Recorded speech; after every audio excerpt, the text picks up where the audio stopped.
दोस्तों आज हम कुछ इंटरेस्टिंग यूएस स्टॉक्स को एनालाइज करेंगे कि वो इतना स्पीड में ऊपर क्यों जा रहे हैं, और फिर हम ये भी जानेंगे कि आप यूएस स्टॉक्स में इन्वेस्ट कैसे कर सकते हो, उसका प्रोसीजर क्या है। क्योंकि दोस्तों जब मैं स्टॉक मार्केट में बिगिनर था तो जब भी मैं कोई स्टॉक मार्केट की बुक रीड करता तो हमेशा उसमें कोई यूएस स्टॉक की ही बात होती थी।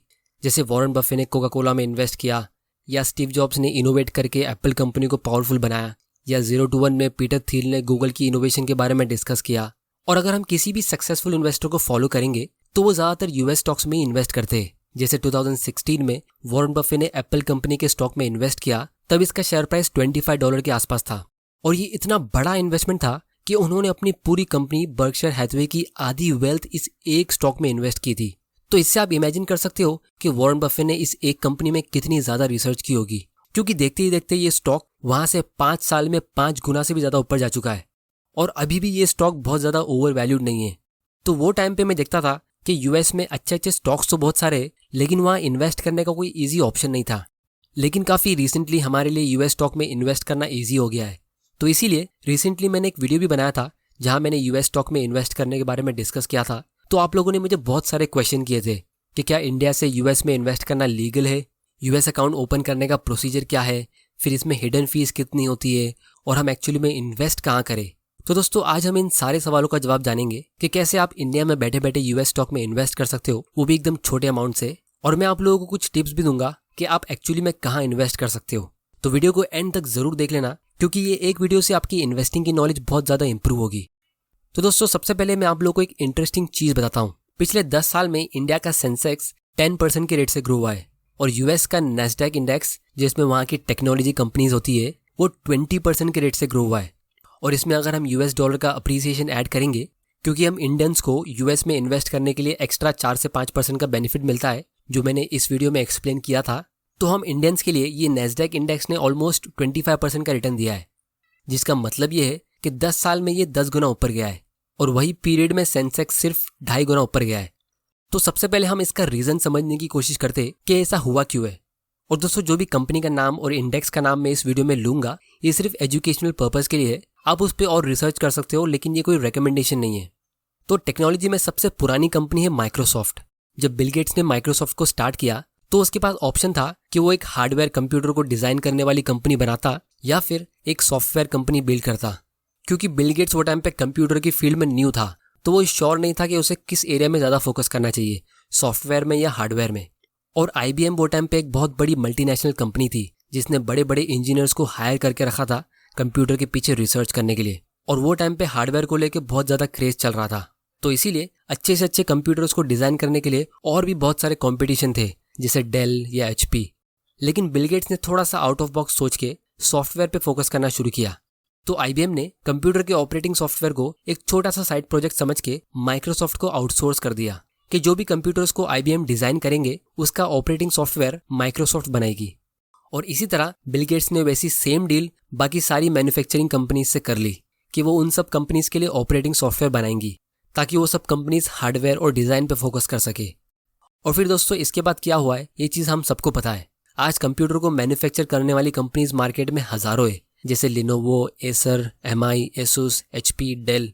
लेकिन इन सब कंपनीज के लिए ऑपरेटिंग सॉफ्टवेयर सिर्फ एक ही कंपनी बनाती है, वो है माइक्रोसॉफ्ट।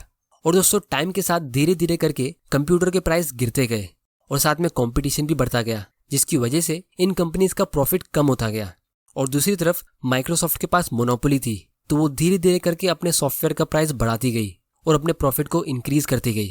और इसीलिए आज की तारीख में ये जितनी भी हार्डवेयर कंपनीज है, इन सब की टोटल वैल्यू से ज्यादा वैल्यूएबल ये एक कंपनी माइक्रोसॉफ्ट है, क्योंकि इनके पास एक पावरफुल एडवांटेज है जिसको हम मोड कहते हैं, यानी कंपटीशन से बचने का पावर।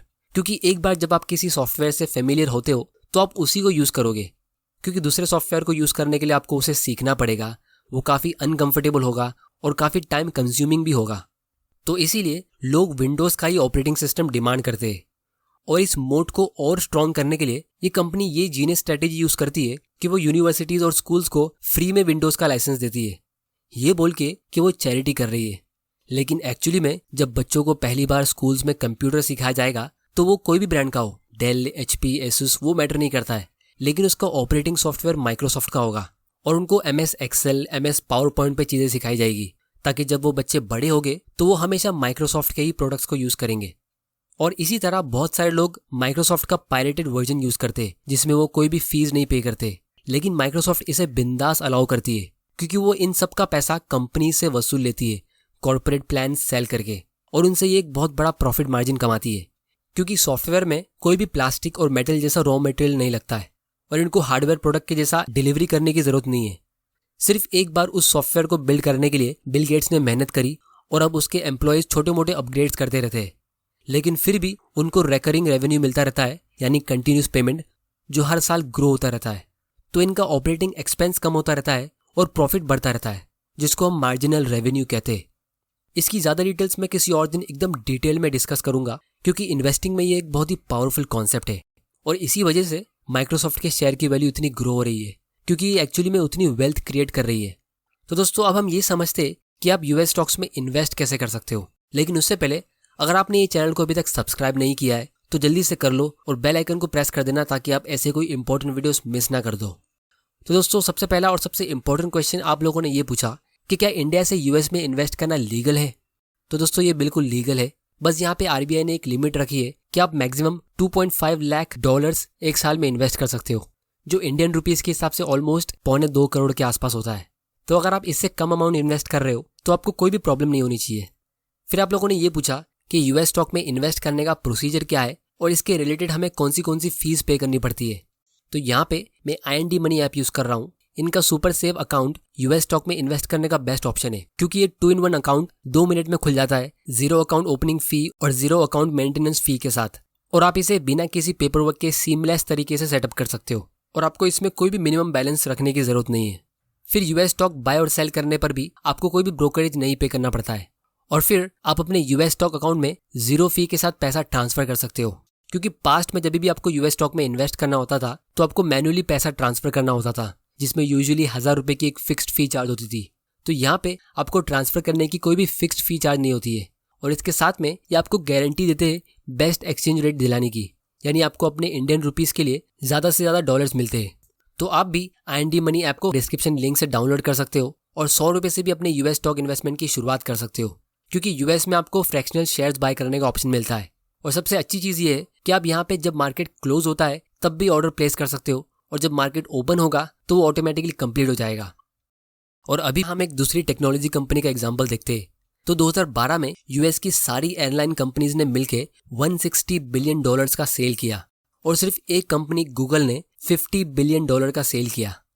अब दोस्तों, यूएस में एयरलाइंस का एवरेज टिकट कॉस्ट होता है $178 का, जिसमें से ये एयरलाइन कंपनीज सिर्फ $0.37 का प्रॉफिट कमाती है, जो कि सिर्फ 0.2% का प्रॉफिट मार्जिन होता है। लेकिन गूगल का प्रॉफिट मार्जिन 20% के भी ऊपर है, जो एयरलाइन इंडस्ट्री से 100 गुना ज़्यादा है। मतलब गूगल ने अपने 50 बिलियन के सेल्स में से 10 बिलियन अपने पास रखा, जिससे वो अपने शेयर होल्डर्स को रिवॉर्ड करती है और अपने नए नए बिजनेस में री इन्वेस्ट करती है। तो ये एक्स्ट्राऑर्डिनरी प्रॉफिट का रीज़न ये है कि गूगल का कोई कॉम्पिटिशन ही नहीं है, तो इनको प्राइस से कम्पीट करने की ज़रूरत ही नहीं पड़ती है। वरना बाकी सारी कंपनीज को अपने प्राइस कम कर करके ऑफर दे दे के कस्टमर्स को अट्रैक्ट करना पड़ता है। लेकिन सर्च इंजन में इनकी मोनोपोली है। जब भी आप सर्च करते हो तो आप गूगल में ही सर्च करते हो, और जो भी एड्स आते हैं तो इनको डायरेक्टली प्रॉफिट मिलता है। फिर अगर आप ये वीडियो देख रहे हो तो आप यूट्यूब पे देख रहे हो, जो गूगल की कंपनी है, और इस एड के रेवेन्यू में से इनको 45% का प्रॉफिट मिल जाता है। फिर गूगल के ऐसे बहुत सारे प्रोडक्ट्स हैं, जैसे Google play store, Google cloud, Google का एक पूरा नेटवर्क है जिसमें दुनिया भर के मोबाइल ऐप्स है, और इन सब में कंपटीशन बहुत बहुत कम है, और इसीलिए ये अपने सेल्स का एक बहुत बड़ा हिस्सा अपने पास रख पाती है। और दोस्तों, यही वजह से टेक्नोलॉजी कंपनीज का return on equity, return on capital जैसे रेशियोज काफी स्ट्रांग होते हैं, क्योंकि एक छोटा सा कैपिटल री इन्वेस्ट करती है एक छोटे से ऑफिस स्पेस में रहकर कुछ गिने चुने एम्प्लॉयज के साथ पूरे वर्ल्ड के मार्केट में सर्विस प्रोवाइड करती है। इनको दूसरी मैन्युफैक्चरिंग कंपनीज के जैसा बड़ी जगह खरीद के बड़े बड़े प्लांट और मशीनरी में इन्वेस्ट करके बहुत सारे एम्प्लॉयज को हायर करने की जरूरत नहीं है, और इसीलिए ये टेक्नोलॉजी कंपनीज मोस्ट प्रॉफिट पर एम्प्लॉयज की लिस्ट में टॉप पर होती है, जिसकी वजह से ये अपने एम्प्लॉयज पे ज़्यादा स्पेंड भी कर सकती है और उनको अच्छी सैलरी दे के अच्छे से ट्रीट कर पाती है, जिससे अल्टीमेटली ये और अच्छे टैलेंटेड लोगों को अट्रैक्ट करती है, जिससे ये और ज़्यादा स्ट्रांग बनती रहती है। क्योंकि हम सबको पता है गूगल या माइक्रोसॉफ्ट जैसी कंपनी में जॉब लग जाना कितनी बड़ी बात होती है। तो दोस्तों, आपको एक आइडिया मिल गया होगा कि ये कंपनीज का शेयर प्राइस इतना स्पीड में ग्रो क्यों हो रहा है, क्योंकि इंटरनेट के आने से बिजनेस और इन्वेस्ट करने का तरीका काफ़ी बदल चुका है। इसीलिए नैस्डैक इंडेक्स ने दुनिया के बाकी सारे इंडेक्स को बीट किया, क्योंकि इसमें सब टेक्नोलॉजी कंपनीज है।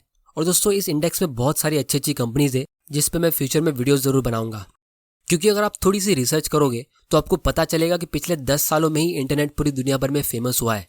और इंडिया में तो ये 5 साल पहले ही फेमस हुआ है जब जियो ने इंटरनेट को सस्ता किया। और अभी भी इंटरनेट एक न्यू टेक्नोलॉजी है, क्योंकि ये इंटरनेट हमारी जनरेशन में इन्वेंट हुआ है। तो इसीलिए अगर आपको ये लगता है कि इंटरनेट रिलेटेड कंपनीज फ्यूचर में अच्छा करेगी और आपको ये नहीं पता कि कौन सी कंपनी में इन्वेस्ट करना चाहिए, तो आप नैस्डैक इंडेक्स पे रिसर्च कर सकते हो, या इससे भी सेफ S&P 500 इंडेक्स जिसको वॉरेन बफे ने सजेस्ट किया है उस पर रिसर्च कर सकते हो। तो दोस्तों उम्मीद है कि आपको इस वीडियो से कुछ ना कुछ सीखने जरूर मिला होगा। तो इस चैनल को सब्सक्राइब जरूर कर लेना और बेल आइकन प्रेस कर देना ताकि आपको ऐसे इंपॉर्टेंट वीडियोस मिस ना कर दो। आप मुझे नीचे कमेंट करके बताओ कि मैं कौन सी टॉपिक पे अपना अगला वीडियो बनाऊं। वीडियो पसंद आया तो इसे लाइक करो, नहीं पसंद आया तो डिसलाइक करो। आपका वैल्यूएबल टाइम देने के लिए thank you and good bye.